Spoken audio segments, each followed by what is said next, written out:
Welcome to By the Way with Beth and Stacey. I'm Beth Cooper. I'm Stacey Earlywine, and we're still in March. I feel like time was going really fast, and March got here. You feel like March got like, whoop, whoop, whoop, like it slowed down. March hit a brick wall, and it just No, it's still going by fast for us. So it's you cannot give me a couple 80 days.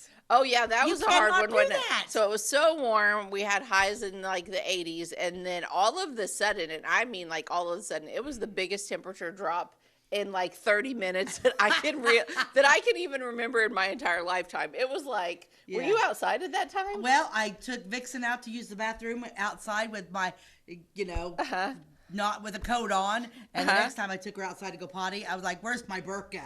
Yeah. So we had a birthday party on Sunday or on Saturday for my girls. Both of my girls had birthdays this week, and I wore shorts that day. Right? I saw you. I don't ever wear shorts. She never wears shorts. I can go an entire summer in my blue jeans. I love my jeans. I don't see this woman in flip-flops hardly. And I had them both on that day. I had on flip-flops and shorts. What is happening? I don't know. I turned over a new leaf. But anyway, I was hot, so I wore shorts, okay? And then we came home from the party, and it was just this beautiful day, and it got windy, and Jason said that I think the temperature's starting to drop, but you ought to come outside with me. So I did, and I'm like, oh yeah, I can tell the difference. Like, it's nice. It's not hot, but it's not cold. Like, it's nice. So I said, I'm gonna go sit on the front porch because I love sitting on my front porch. So and he was out back, so I go through the house and sit down on my front porch, and I'm just sitting there, and I'm freezing. All of a sudden, it happened so fast. It was like from the time I walked through the house, I felt like it was nice out back, and then I went in front, and it was like, burr. So I sat on my front porch for a little bit, and then I had goosebumps. I'm like, okay, well, going inside. Going in now. Well, I lost those 2 trees. My house looks totally different. I should drive by. It looks it's so open. Now I have no trees because I lost these 2 trees, and I'm kind of it's taken me a minute, but Mac's got to come in and get the big stumps out, and then I am going to plant like a pink dogwood tree. Oh, that'll be pretty. So I will get something there, but where my swing's at, kind of closer to where the Airbnb's at, the most beautiful shade ever. You could just sit there and swing in my little swing. No shade. Melt. I'm like, oh my God. Yeah. It's so hot. Yeah. It changed the look of everything. Yeah, I'm like literally looking over there. I'm like, hey, those awnings that are over those windows, those look terrible. We got to get those off. Oh, because they had tree sap and stuff on them. And also, you might find that your hostas over there don't do so good this year.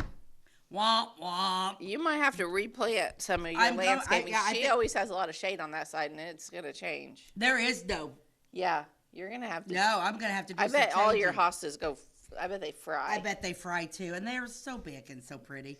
But I'm just gonna have to change the whole scheme of things. Well, before they die, split some and take them over to Malia's new house. Okay. She's got some shade on one side of her house. She's gonna have to add some plants in. Yeah, I had no idea. And when it first happened, because one tree fell and the other tree caught it, and then so then Jim had Doug Lindsay actually came over and helped laid them down for him. Then Jim and his dad cleared them all off. And, but anyway, because Doug was like, Jim, this other tree, if I'm here, you want me just, Jim's like, yeah, might as well. And I turned around the corner, I was like, what street am I on? This is not my street. Not your street. I love my home, and I like it to be, I like it to be not, and I'm just like, I couldn't believe it. Yeah. But one good thing is I won't have to, because they were evergreen trees. So the one good thing about it is every time the kids go over there and play on it, I won't have to get like the soap and water and get the sap off their hands. Oh, and Jim said they were a sticky mess. Cutting that because I'm thinking, I bet. Because I was like, ooh, I wonder if that'll smell pretty. Like, can we save this wood and burn it in the fireplace? I bet it'll smell pretty. And Jim was like, Jim's dad was like, not unless you want sap all over the bottom of it. Yeah, they're very sappy. Even I don't know if it was because they were kind of dying. Because, even the outside of the tree, you could see the sap, right? It's like Christmas Vacation. Little fool, a lot of sap. He's cut that tree down and everything he touches the lampshade, and he's stuck to it in the magazine. Remember that? Oh, and he's reading the magazine. A lot of sap. Yep, a lot of sap. Lot of sap. That's where we were at. So that happened, but I just can't get over how. And like you're right, I'm just gonna have to like. And then the kids' swing sets over there. No matter where I put the kids' swing set, now it's gonna be hot.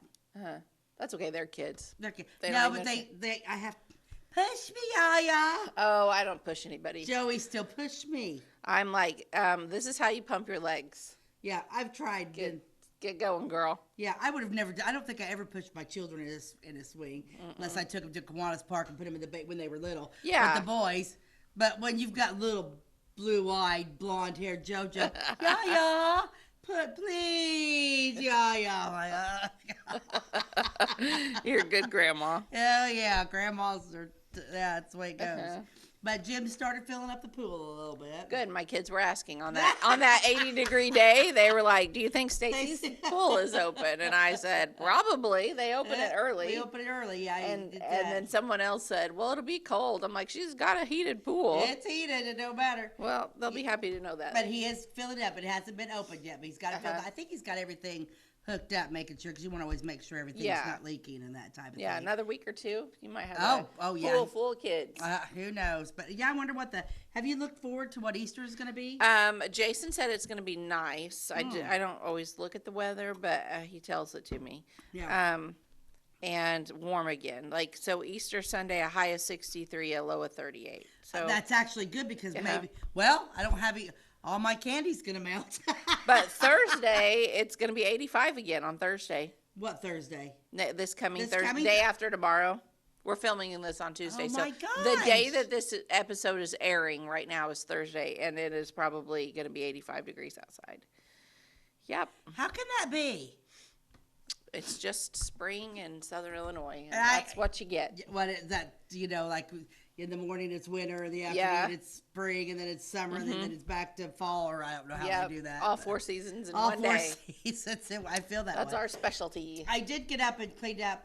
So that day I'm like, I cleaned out all the leaves out of the flower beds, and so that's all done. I hate that. I hate that. Yeah. I hate and then Jim cut down all my roses. That way because they hadn't been cut down for a while. So but when I say Jim cuts them down, there's nothing. He goes hog wild. Now he's done that before because the first time he did it, I went at Mary Ann, one of my German exchange students. She was there, and when she left, three of my rose bushes came from exchange students. Oh, that's neat. So it's got because it's just like Mary Ann got me one, and Lucia got me one, and I think Sophia got me one, and they're all growing really. They're huge, and they those really knockout roses. And, they're beautiful. And the first time Jim cut the ones down that's by the pool, those big bright pink ones, the knockout rose, and I went out there and I'm like, yeah. You didn't think they would come out of it? I had one. It was he down to the. I know. Yeah, I think I remember that. I had one. I cut that low before, and I thought it would die, and it didn't. They come back, don't they? No, they're hardy babies. Yeah. So now I have another one that I bought myself. So there's 4 of them. I have 4 of them. I think 4 or 3, but I think there's 4 of them. Yeah, I'm like, oh my gosh. They're all down. And that changed. So I lost my trees. Even my dead flowers would have given me some. Aww. So I'm like, every time I turn it, I'm like, grow, please grow. So as long as I can see some buds come up, though, they are pretty hardy. And I had a surprise this weekend too. Carolina, my exchange student from Norway, she's going to school in Chicago. Oh. Yep. And so she sent me a message like Wednesday, and she was telling me, I'm like, how's everything going? She's like, good. They were on spring break or whatever, and she had some time, and she's got a car. Oh, fun. She's got a car. So is she going to drive down and see you some? She came down this weekend. Oh, well, good. She was at church Sunday. Oh, she was? I didn't notice. Carolina, and she brought her little girl with her. She said this friend of hers, her roommate, is from Sweden. So I'm thinking, okay, I'm going to have 2 tall, thin, blue-eyed, blonde-haired girls. This little girl came in. She was dark-complected, black hair, dark eyes. Turns out she's from Jordan. Oh, okay. She's from Jordan, but her mother. I didn't go into too much detail because I didn't. First of all, I don't know how you say her name because it's very strange. So we just call her JJ. Oh, okay. Because it's like what did you call her then? I don't know. It's weird. And she said, I'm like, excuse me? And she said again, I'm like, can you spell that? And then she spelled it. I was like, oh, so yeah, and she's like, no, and she's like, just call me JJ. I'm like, okay. So that's what they call her because she's like, it's a hard name. It's very hard. beautiful girl. And I said, so you're from Sweden? And she was like, well, originally she's from Jordan, so she's Middle Eastern, and so but she did say, I said, how did you get to Sweden?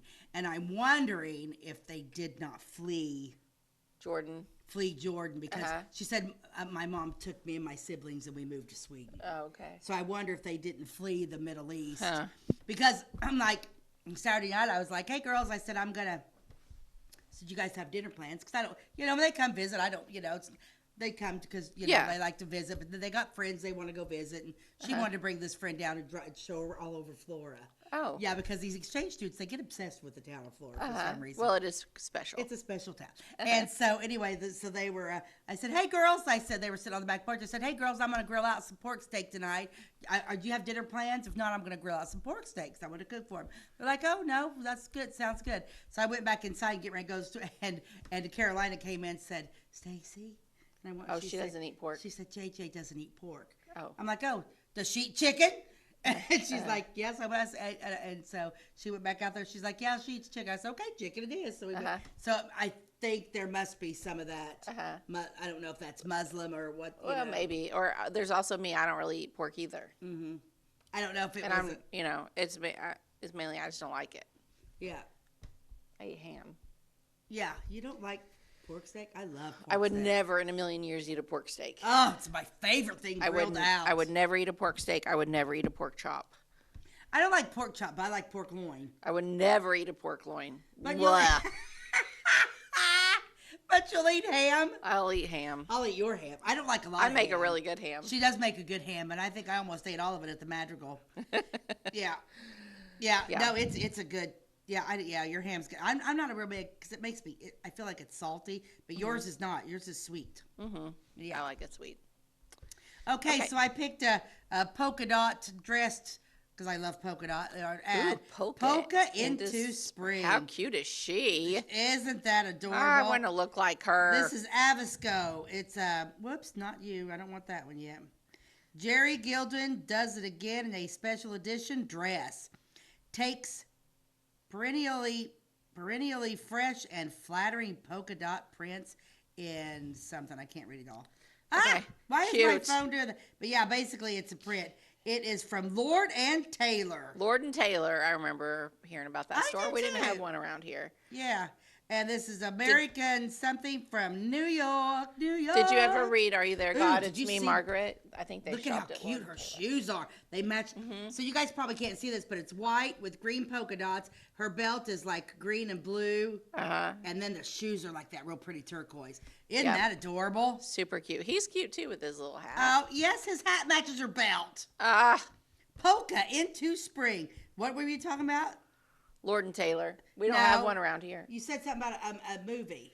Book. Are You There, God? It's Me, Margaret. Did you ever read that? I have not ever read it, no. Okay. Well, but I think I watched a movie. They shopped at Lord and Taylor. Yeah. But yeah, I haven't thought about Lord and Taylor for a long time. I haven't either. I have heard about it, but I don't know if I ever I think really it was a shopped city store. I mean, I don't know if it's any around here. Yeah, you're probably right. But we should probably take a commercial break. Yeah, we're ready. So we'll be right back. We like technology at Flora Savings Bank. Here's what you can accomplish in our mobile banking app in less than 30 seconds. See account balances in your transactions, set up an account alert, make a transfer between accounts, get an alert text message about your transfer, pay a bill, turn your debit card off and then back on. It all happens in the palm of your hand with our free My Bank to Go app. Search My Bank to Go in the App Store or Google Play and give mobile banking a try. Flora Savings Bank, member FDIC and equal housing lender.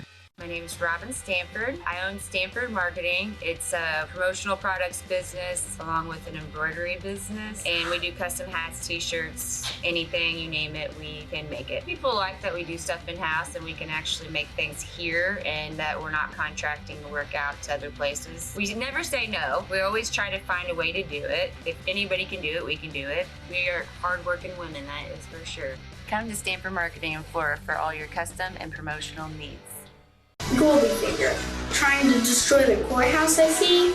Precisely, Mr. Frog. Too bad, Goldfinger. I've got a secret weapon. Huh? Building center. Zinc building center. We'll need new lumber, doors, paint, windows, plumbing, electrical. It was cool. Big Center and Louisville on Route 45. It's a cool place. Welcome back to By the Way with Beth and Stacey. I'm Beth Cooper. I'm Stacey Earlywine, and I've been doing some Oskaloosa. I got that book in there, but I'm like, I'm going to take a break because then one of my customers brought in this Xenia Then and Now book, and it's almost like the Sutton's Point book. It has got, I mean, look at all this stuff about Xenia. Nice. Lots of photos. Lots of photos, and lots of different families. Okay. With lots of fun photos. Good. Yeah. So, and then it was like, I know we've touched a little bit on Xenia, but not like the beginning of, like, you know, we talk about Sutton's Point. You know, we've talked about the beginning of Sutton's Point. We've talked about Crawford Lewis. You know, we've talked about John Macaulay. We've talked about Sam White. All those people that founded those. But like, I didn't really know a lot of stuff. I didn't really know a lot about who The founding of Xenia. Okay. And I didn't realize Xenia is French. Like, it was. Oh, really? The French settled Xenia. Well, how cool. Wow.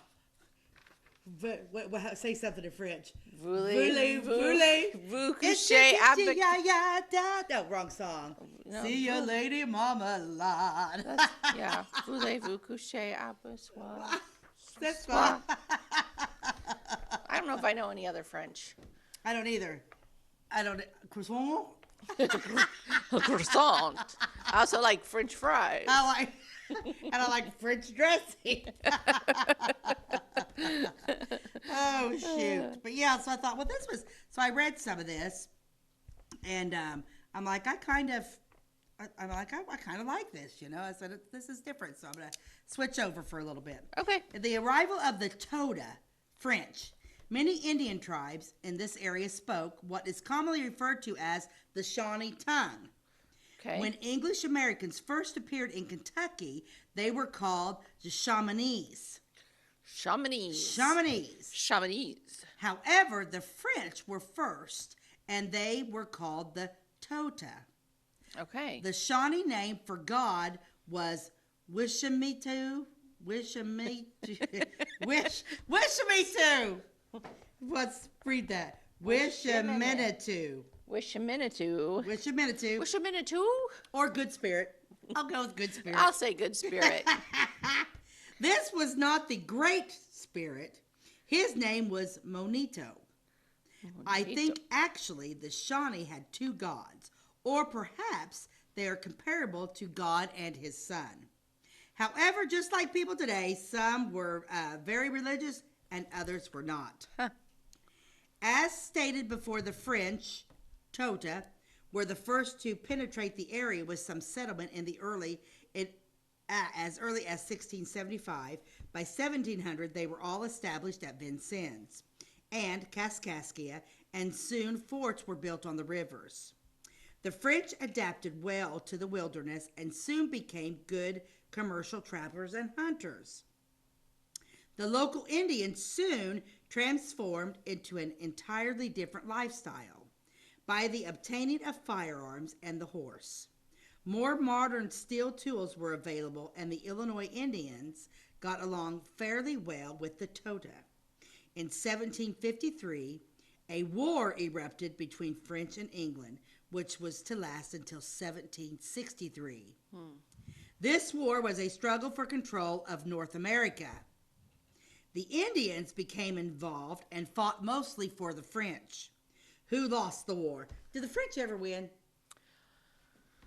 I don't know of any time that they I'm trying to think back because I just got done watching that. Well, I mean, like, they were our allies in World War I and World War II. They're allies, but I just feel like they don't. But they are pretty small. I mean, yeah. Honestly, like, I'll have to Google, like, the size of France versus the size of Texas. Like, isn't France only about the size of Texas? Huh. I don't know. But yeah, it's not very big. It's beautiful. France, I highly recommend you going to France. We did when we went on that Mediterranean cruise. Anyway, but it is to be said the first white man to step foot in what we call Xenia was no doubt French hunters. Texas is bigger than France. Wow. You can actually fit all of France inside Texas with room to spare. Oh man. If Yeah, that it's puts a it small, in perspective. small country. So no wonder that they haven't like just led their own takeover of everything. You know what I mean? Yeah. They just don't have the people. So the French hunters were the first people to settle Xenia. Who they were is not known, but like all other areas, it was first opened up by the fur trade, which lasted from 1700 until 1830. As it will be noted in this book later on, the first of the Anglo race of this area to build homes were commercial hunters, which makes sense with all the prairie grass and the buffalo we had. The Tota were soon forgotten as the English took ownership of the place we call Xenia. So then what happens? The French are settling Xenia, and then the English come over and kick them out. This was neither destined to last. When the colonists revolted, they became the American of the long knives to the Indians, who called themselves Shawnees. One white man had come to Clay County prior to the War of 1812 and established a permanent dwelling. John Macaulay has always taken credit for being the first. However, Ooh, I love a good however following that statement. However, credit should be given also to Seth Evans, yep.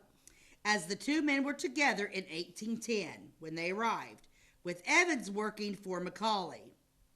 During the Indian Uprising in 1812, Macaulay and Evans went back east to return again in 1816 after the war ended. Although the foregoing did not occur at Xenia, I am sure the reader will find it very interesting. So when Macaulay came, Seth Evans was his partner. I mean, was his? He wasn't the slave boy. No, I don't think he so. wasn't the slave.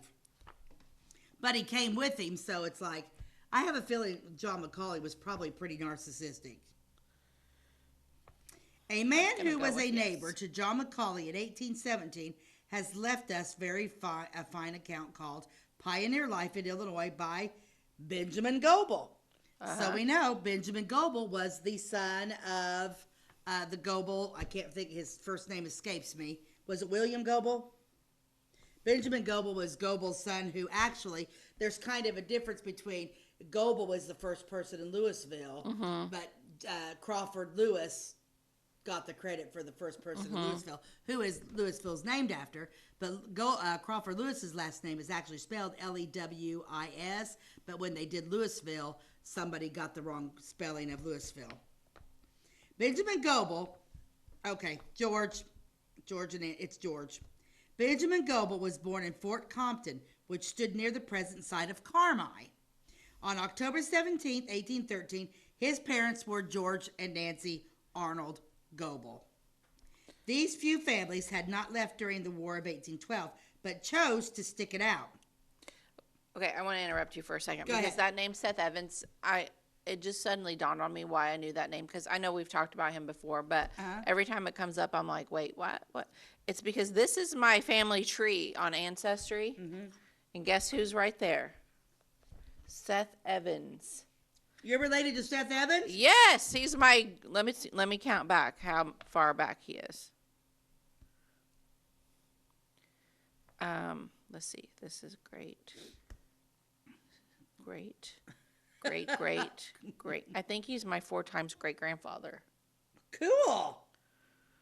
So, Seth Evans, one of the founding members of Clay County, who was here with Macaulay. Well, who knew that royalty, I was sitting by royalty here today.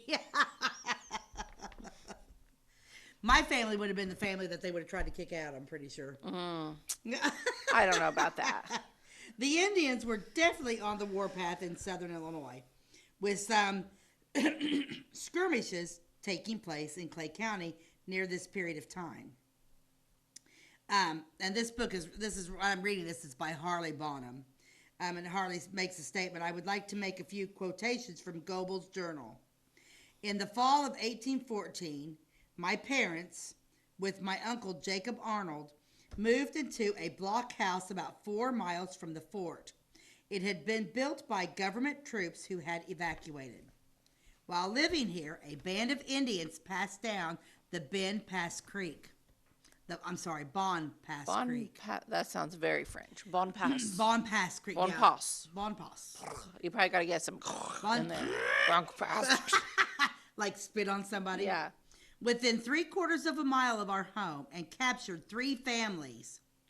Some were killed and others taken prisoner. Among the latter was a young married man, his wife, and her mother. While marching back, they went so fast that the old lady gave out and the Indians killed her. All that saved us was the fact they did not know that we were there.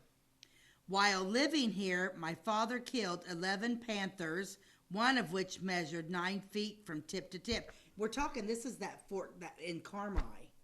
So he's saying that they were at this this fort that the government built. And their house was 4 miles from the fort.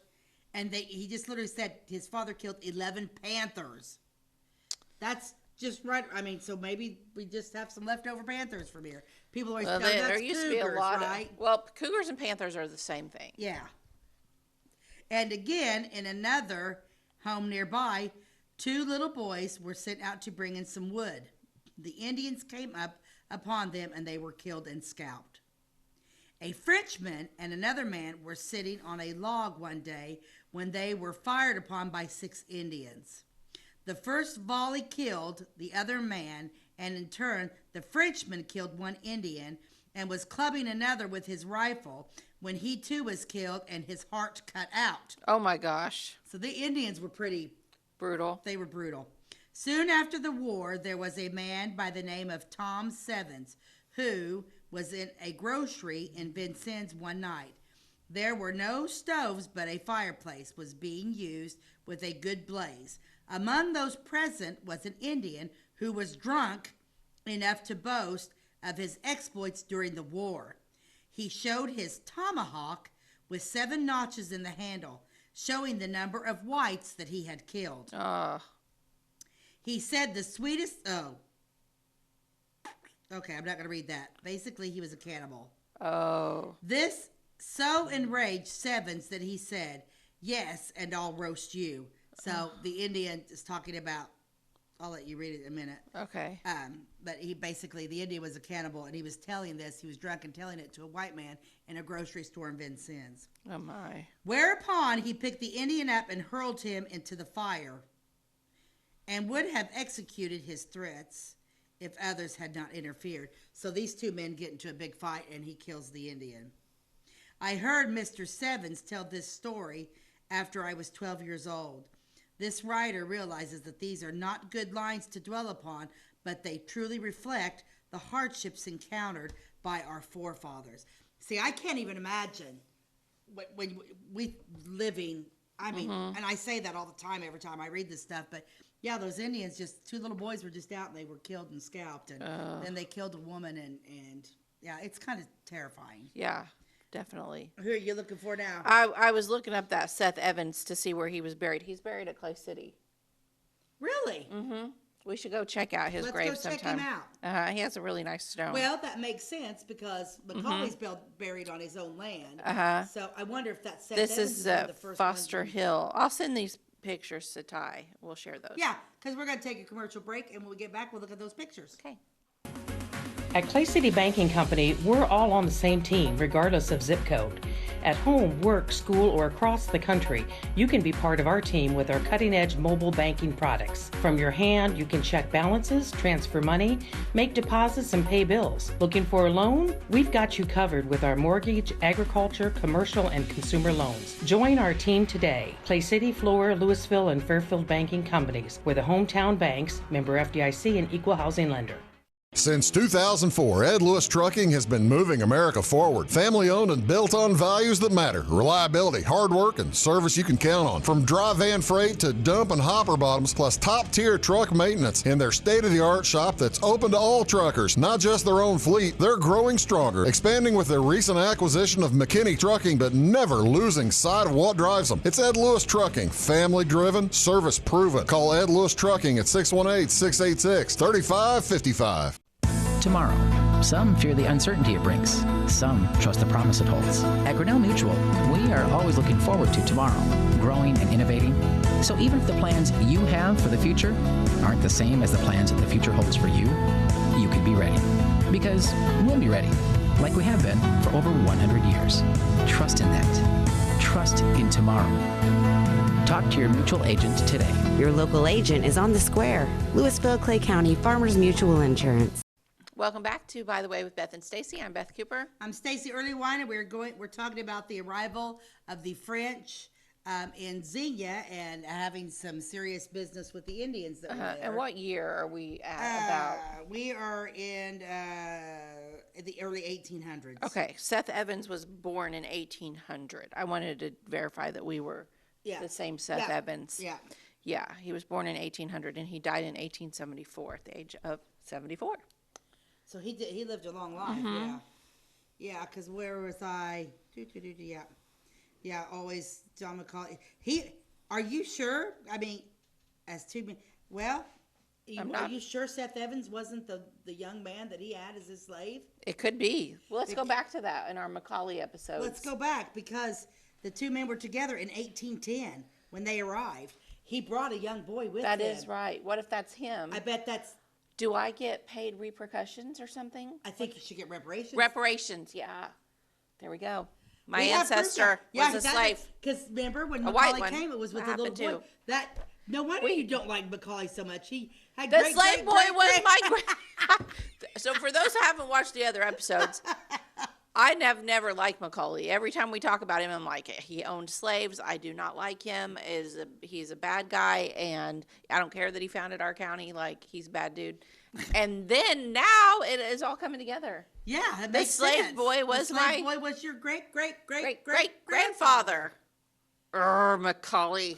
Well, is that on which side, your mom or dad? My dad's. It's on the DeVore side. So for the DeVore cousins that are watching, because I know there are some of you that watch, this is for you.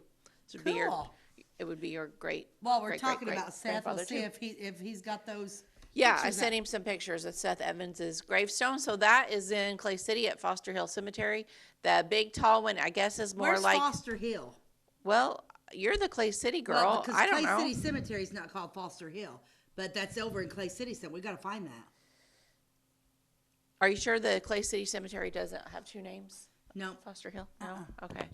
All right. Well, it says on Find a Grave it's at Foster Hill. Ooh. Okay. And so I would recognize. I don't know. No, because I'm not. My eyes. what's in the background there? Well, that's what I'm looking at. Ty, can you zoom in on the background? Get our What's old back eyes there? up here. Which way are we looking here? Are we looking north? I don't know. I don't know how we're looking, but that's a ginormous. Yes. headstone. Okay. And then see I could see something red back there, but it's just weeds. Yeah, it's just weeds. Okay. There's no landmarks. Yeah. Okay. I don't know. But that's a really Okay. tall one. As many That times is as I've tall, been to and Clay it City. looks like it needs cleaned up, especially if it was like a founding person of the county who was also a little slave boy. Well, we need to fix that. Okay, so see those two little white What's those stones? two little white ones there? Ty, go to the next picture, please. That's what that is. So that's more like I think the tall one was more like a family marker, and then these were maybe individual headstones. Okay. His wife's name is Keturah. Keturah. Like spelled like Deborah, but with a K and a T instead of a D and a B. So it's I like Ketorah. Keturah Congo Evans. Her maiden name maybe was Congo. How neat. She sounds exotic. Exotic. So I'm gonna add Keturah to my list of family names. We could imagine if I had a little grandbaby named Keturah and we called her Kit. I love it. It's cute. I like it. Yeah, that's interesting. I don't know. We'll have to go over Let there. me We'll have to read check her. It out. So her stone says Keturah. I thought it does have a little saying on it, but you can't read it. Yeah, which I still want to get Samuel White's. I've got to get a hold of Ryan Muskoff. Yeah. Maybe that's something we can do this summer. Yeah, let's make that our summer project. Let's And make a I don't summer know that we project. really need to involve Ryan. I think we need to involve the city of Flora. I think we I thought should he go. would get us the stuff to clean. Oh, this he probably stuff could, with, but we yeah. could probably also order it on Amazon. But We just need to talk to the city of Flora and, like, first of all, get permission. And second of all, like, can we get a group of people together that are devoted to cleaning up the plot of Samuel White, of his family at Elmwood. And I think that there needs to be a thing that says this is the yes, family. and it's getting the founder of Flora. a plaque made with a little like post that goes in the ground that holds the plaque, and then just putting some pretty flowers out and mowing it really nice and planting some grass around it because it's in the shade and it's muddy and falling apart and you can't read any of the stones, so it's in bad shape. I would like to do that. And a welder. We needed somebody, a welder too, to fix the metal fence that's going around it. We would definitely have to start with the city of Flora to do that. So let's make that our summer project, the summer project of Beth and Stacey. Let's do that. And if you'd like to volunteer to help, we're looking for welders, people that have plants and landscaping knowledge, and people that know how to clean stones. Any of those people, contact us at bytheway@gmail.com. Yeah, because we need to do that. There we go. That'd be awesome. That'd be a super fun summer project. Yeah, it'd be perfect, and it's in a beautiful. I mean, like I said, people need to know that that's where Samuel White's buried. Absolutely, I agree. Okay, in 1816, the Goebel family moved to Clay County, a short distance east of the Clay City Cemetery. George went to work for John Macaulay. Macaulay bore a hard name. Before we came, he was suspected of having killed a young man of 17 who carried the. Oh yeah, remember? Macaulay was accused of killing that mail carrier. Yes, but that was the mail carrier that they found face down and staked to the. I think that was an Indian kill. I can't see Macaulay doing that. Why would he do that? Why would he put him in there? I don't think he would have done that. I think Macaulay was innocent of this. Before he came, he was suspected of killing a young man of 17 who carried the mail between St. Louis and Vincennes. Note, other accounts indicate this mail route was started in 1808 with a rider passing by about once a week. The mail carrier used to stay overnight at Macaulay's. He frequently carried $400 or $500 in his pouch. Do you know what $400 or $500 in a pouch would be in 1808? One morning, Macaulay started out early to go hunting. The young man went on his route sometime later. About 6 miles out there was a creek called Elm Creek. Right. We told this story, because this is this one. creek that goes over by the old Eubinger's furniture store. Yes. No, this would be the creek junction to 4550 east of Flora, where the road crossed there with some trees and underbrush. The young man, not arriving in St. Louis, his friends who lived near that city made search for him. They found his body staked down in the creek near the road crossing with a bullet through his heart. Well, the Indians have bullets now. Yeah. I just can't see. I do believe Macaulay probably killed people if he needed to, but I don't think he would have done it in that manner with like staking him to the ground in a creek. I think he would have just shot him and been done. Yeah. Needless to say, Macaulay was suspected of the above murder, but no shred of evidence other than suspicion ever came to light. The mail rider could have been killed by Indians or bandits who frequented the wilderness in the day. George Goebel did not work for Macaulay for very long. Most people didn't. In the summer of 1817, he had several of his livestock to die, and the family suspected that they had been poisoned. In the fall of 1817, Benjamin Goebel says an Indian family camped out about 200 yards from their house. I think they had but 2 children, one a little boy about his age, and I had no other playmate, the little Indian boy, and I grew very intimate with. We had little bows and arrows, and we amused ourselves shooting at birds. They remained some time, and it was very lonesome for me when they left. Indians were quite numerous there at that time, mostly of the Miami and Delaware tribes. In the latter part of that same year, a large band camped near our house on the way to Vincennes. They had an old blind man with them, which they claimed was 100 years old. They said they were going to take him to Vincennes and make him kakusa. That is, drunk and kill him. That's nice. Kill the oldest Indian. This Find a Grave says Foster Hill is also Mount Zion Cemetery. Oh! Right there on the hill on Route 50. Yeah. Oh, so it's up there. Mm-hmm. Okay. Yeah, that's good to know. Huh. Wow. That's really kind of an interesting thing. Yeah, it is. Very interesting. Very interesting. See, every time we read somebody else's writing, we find out more things. We do. What a revelation today. That's right. Sometime in the fall of 1817, Father was going to Vincennes when he came to an Indian camp by the roadside. They had a drunken spree the night before and managed to kill one of their number. They dug a grave, rolled the body in the blankets, and laid it in the grave, together with his gun and hunting equipment, and a quantity of dried meat and corn. You think the dead body's going to get hungry? Maybe in the afterlife you need dried corn. This is the worst part. Then they threw his dog in there. The Indians just took the guy's dog, threw the dog in there, and buried the dog. That's sad. It is sad. The provisions were supposed to, this is funny. So remember I just talked about the dried corn?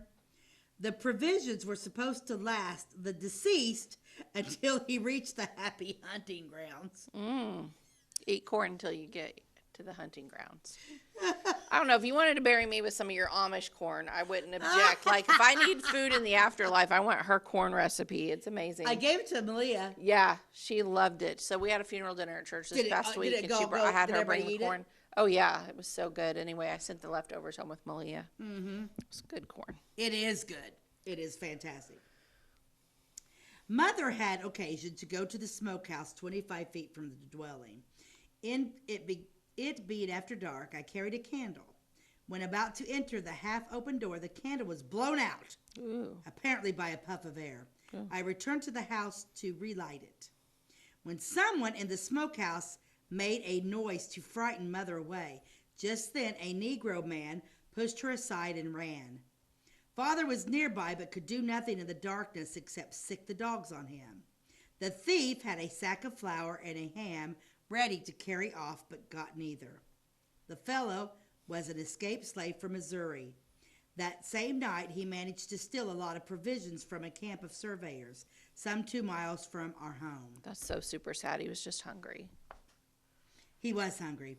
Other accounts relate the surveyors were at work that year laying out the township boundaries. Statehood was pending, but would not be official for another year. The next day, he met a man on a trail and murdered him for his money and hung the body by his neck to give the impression that it was suicide. Who did that? So the young Negro man. Oh, crap. I was just defending him for being hungry, and now he went and killed somebody? No, he was killed. Oh, he was killed. Oh, no, he was just hungry. Oh, poor guy. Man, they were just awful to people back then. I think, wait, let's read this again. It says, the next day he met a man on a trail and murdered him for his money and hung the body by, but if he had money, wait a minute, no doubt this would have been between Clay City and Olney.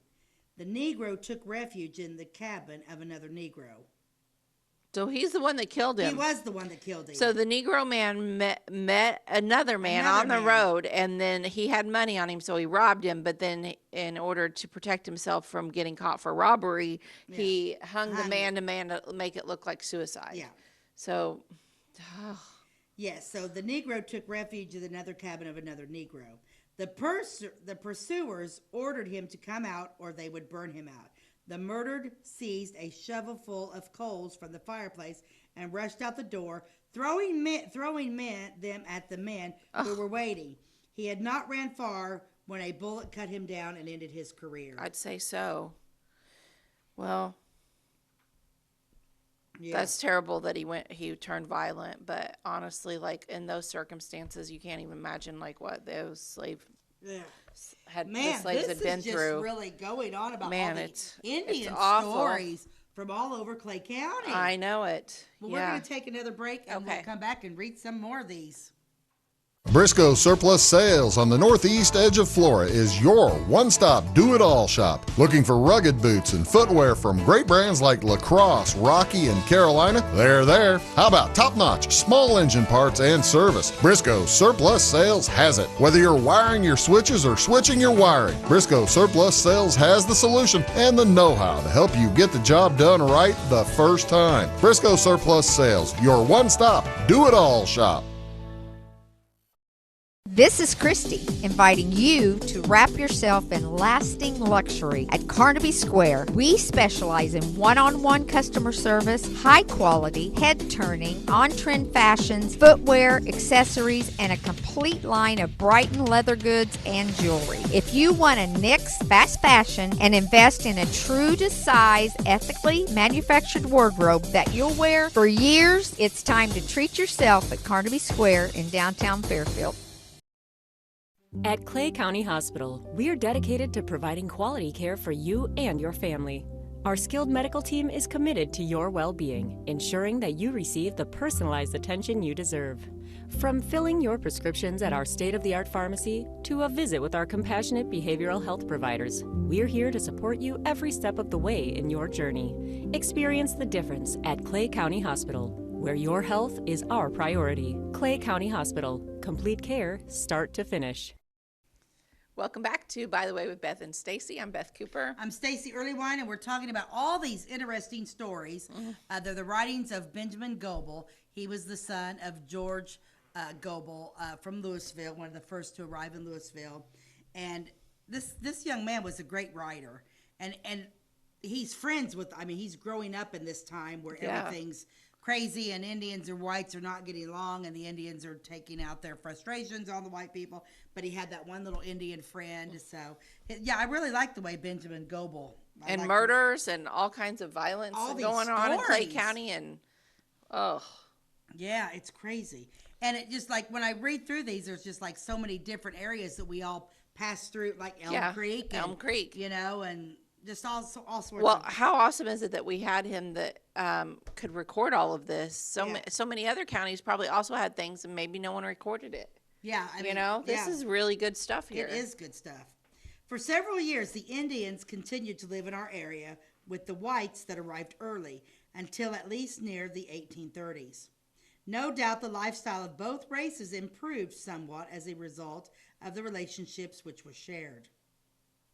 For a better insight into this, we will continue with quotations from the journal of Benjamin Goebel. We have now reached the early winter of 1817, when the Indians killed black bear and other game. Bear's oil was worth $1 per gallon. Note, we must remember that this oil was the only source of fuel for the lamps and to light the homes of the frontier and providing a better source of light than candles. As it had to be rendered before being taken to market, and as the Indians had no kegs or jugs, they would take a deer hide, and with the sinews taken from the deer's back and sew up the openings, and thus make a vessel which would hold 5 to 6 gallons. In Clay County, we lived on the east side of what we call Grand Prairie. There was not a house on the trail west nearer than 20 miles. Note, this was possibly the John Middleton located in Iuka of Mr. Kiffart, who lived in the southwest corner of Section 4 of the Xenia Township. This made our house a stopping place for travelers, as they had to lie over during the day and travel at night, owing to the green-head horseflies, which prevailed in the daytime. Oh, I was getting ready to say, why would they travel at night? Man, the flies were that bad, huh? Yeah, the green trail flies. Yet they still chose to settle here. I'm sorry, but if I came into town and I couldn't even get out of the day because the flies were so bad, I'd be like, this is not the place for me. We're not stopping here. Flies appeared each year about June 1st. On Christmas Day in 1817, there were 12 Indians who stopped at our house going to Macaulay's. They returned about dark and were all drunk. What the heck? Why is everybody drunk all the time? After they seated themselves around the fire, one attempted to light his pipe with a live coal from the hearth. In so doing, a bottle of whiskey fell from his belt and broke. This enraged him that he stamped the broken bottle, the glass cutting his feet through his moccasins. Okay, so he's a violent drunk. He's a violent drunk. So that he had to bind them up with tobacco. They wanted to eat, and being refused, became angry and talked very vulgarly. And they're just stopping. See, these are just visitors passing Yeah, through. these are just like let you stay there for the night, and Yeah. then they'd go and do this. This was my living room. I would not be a happy camper. No, not at all. Glass everywhere. Broken. Drunk Indians. Drunken Indians. Cussing me out. Wasn't fed. Yeah. Yeah. And it ain't like you just be like, oh, let's run to Huck's and get a bucket of chicken. Yeah, no. No, you're cooking all day long. The 3 white women and 2 white men were in the house besides the woman that was there. The woman fled from the house, and the men got a club and told them they must leave. All went, but one was too drunk to go. He was allowed to remain. Okay, so He was probably passed out, is what that means. Yeah, he was allowed to remain. As they left, one said, "Goble no kill Indian." Okay.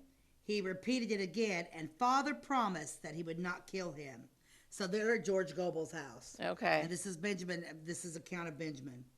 At about 5 a.m., the Indian awoke and said, Goble Indian hungry, want pot pie. Their English isn't good, but they know pot pie. I like pot pie. Me too. About daylight, the others returned and asked if they had done any harm.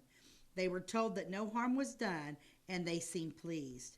The Indians could talk. The Indians could all talk fair English, and they were no trouble when sober. Mm-hmm. One named Big Charlie and another Little Charlie. Okay. The next summer, Little Charlie and his horse were killed by lightning as he rode on the prairie west of our home. In the early part of January 1818, an Indian and his squaw came to our house carrying a dead papoose. Oh. The baby had been dead, and they had been carrying it for 3 days. The ground was froze so hard they could not bury it. They asked Father to make a box and dig a grave, which he did. Father proposed to lay its head westward. I kind of think we might have mentioned this on another episode. I feel like we This did is too. Ringing a bell. Father proposed Probably on George Goble episode, I bet. Yeah. To lay its head westward, but they insisted that it be turned east. Uh-huh. Aren't we late? We're buried facing the east, our body facing the east. Uh-huh. Because when Christ comes, he's coming from the east. Yeah. So I wonder why Goble wanted to face the baby west. Maybe he thought he wasn't a Christian baby. He didn't deserve it. I don't know. Seems mean. I don't know why he would say that. Why is it up to George Goble? Right. Who does he think he is calling the shots on how they bury their baby? Exactly. But he buried him to the east. In February, Father sold his farm and selected a piece of land 12 miles north on the Little Wabash, where Louisville now stands. Yep. No, the transaction was in 1818. Mr. Goble wrote this from memory in 1881. Father went to Shawneetown to the land office and bought 80 acres that he had selected at $2.50 per acre. Wow.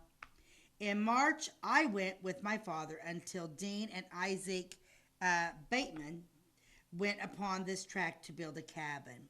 When we got there, we found that our bread was left behind, but we had plenty of corn. Mm-hmm. So we cut a notch in a log, about 5 inches deep, for a mortar. A stick 3 feet long with a wedge secured it on end by a hickory withe. In place of a ferrule made our beater. The corn was pounded, the hulls drained off, and when cooked, made a good substitute for bread.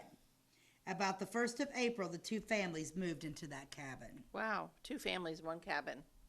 No. Oh, okay. Well, I couldn't do that. Oh. They did. Okay, I was like, did I misunderstand? No, you didn't misunderstand me. No, I'm just thinking that would be awful. Yes. Fathers and uncles' families were the only ones near for about 2 years. Indians were constantly passing by. They were not good neighbors, but did not harm us. We had plenty of game and wild honey. The most difficult thing to obtain was bread, and it was cornbread when we had any. Wheat did not grow well. We had to grow the material, card, and spin and weave to make our own clothing. Occasionally, a man could be found who could buy his wife a calico dress and himself a coat. Cotton grew 3 feet high. As a rule, men... Did you know cotton grew here? I did Have we not. ever covered that? Nope. Cotton grew 3 feet high in the Clay County. Wow. I didn't know we had cotton here. Me either. As a rule, and where'd it go? I don't know. What happens. Maybe we dig it up for one's farm. I mean, it probably had. It's like probably like any crop. It has to be planted every year. Yeah. So they just quit planting it. Mm-hmm. As a rule, men wore linsey hunting shirt with a belt in which they carried a knife and a hatchet. In April 1819, about 100 Indians came to the east bank of the Wabash River near our home. Note, the Wabash received its name, we did this a couple weeks ago, from the Indian word abashi, which means shining water. They had about 100 horses and 40 head of hogs. They stripped the packs from the horses and swam them and the hogs across the river. The hogs were a rare thing to see among the Indians. They were of the Miami tribe, and they proceeded to the west. The black and gray wolf was a pest, sometimes riding out all the hogs and calves. Black bears were plentiful. One day, a few miles east of us, note, Sailor Springs area, a party of 6 Indians wounded one. One rushed up to knife him. When the beast turned on him, bit him in the back of the head and killed him. The bear? Uh-huh. So we had bears and wolves. We've touched on that on other episodes, but Clay County had both. Yeah. And panthers. And panthers. We're going to stop there for this time. Yeah. So bears, wolves, and panthers. Oh, my. Oh, my. You wouldn't let your kid play in the backyard by themselves. Isn't that... I love the way this story is just because like we've talked about Louisville, we talked about Xenia, we talked about Sailor Springs, we talked everything, just how the whole county just and twined it around each other. For sure. So fun. I'm gonna continue that story next week. That's okay. A good one. Okay, we always end the show with something funny. Stacey's got her book of Branson jokes that are dumb but funny. Some of them, when we read them, it's like, huh? Yeah, some of them I don't get. I don't get it. But that's okay. We're going to go finish out this line of things here. Okay. Are sterilized needles used for lethal injections? Things that make you go, If a mime is arrested, do they tell him that he has the right to talk? Is there another word for a synonym? Do you know? I don't know. Where do park rangers go get away from it all? Where do park rangers go to get away from it all? People, if you might go to the park if you're want to get away from it all, but if you're the park ranger, you would pick somewhere else. So, oh gosh, this one's good. I'll end it on this one. If a man is in the middle of the forest speaking, and there is no woman around to hear him, is he still wrong? Yes. I got one. That's funny. Yeah, I'm gonna do another one because we got a little time. This is kind of awful. If a mute kid swears, does his mother wash his hands with soap? Oh my gosh. Why is abbreviated such a long word? I do not know. If a person is cross-eyed and also dyslexic, can he read okay? These are terrible. Why is the time of day with the slowest traffic called rush hour? That's kind of Yeah. Should be called slow hour. Exactly. Nobody's rushing. We're going to finish out on something. That, if a man is in the woods by himself. Is that's funny. That's a good one. We are done, girl. All right. Well, thanks for joining us, and we will catch you next time. God bless you and have a great day.